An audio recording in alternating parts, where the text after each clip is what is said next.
افیکم محمد، تم میں محمد زندہ ہے؟ صحابہ کرام نے عرض کیا یا رسول اللہ کیا جواب دیں؟ فرمایا لا تجیبو، جواب مت دو۔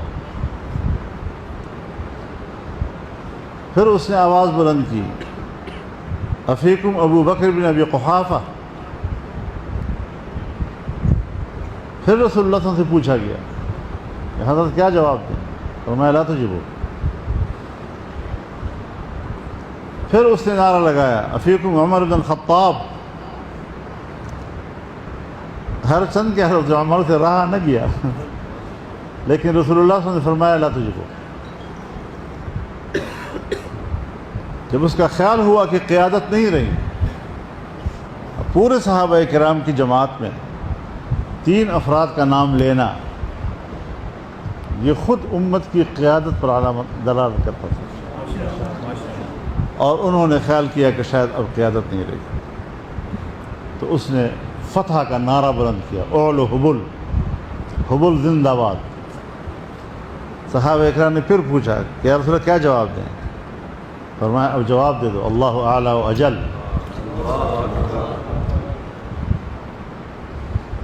پھر اس نے نعرہ لگایا لنا العزى ولا عزى لكم۔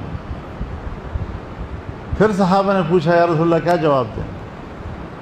فرمایا ان کو جواب دے دو کہ اللہ مولانا ولا مولا لكم۔ اب شخصیات پر کہتے ہیں جواب مت دو، نعرے پر کہتے ہیں جواب دو۔ جن نعروں کا تعلق شخصیات سے تھا وہاں خاموشی، جن نعروں کا تعلق عقیدے کے ساتھ تھا، نظام کے ساتھ تھا، وہاں فرمایا جواب دے دو۔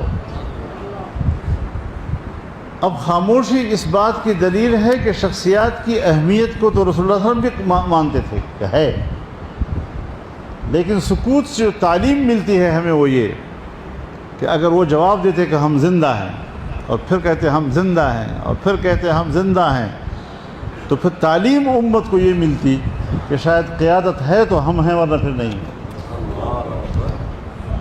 یہ خاموش تعلیم تھی، آپ نے کچھ تبصرہ بھی نہیں کیا، ان شخصیات کی اہمیت پر انکار بھی نہیں کیا، اور جب عقیدے کا نعرہ آیا تو پھر آپ نے جواب دے دیا کہ ہم زندہ ہیں، عقیدہ زندہ ہے۔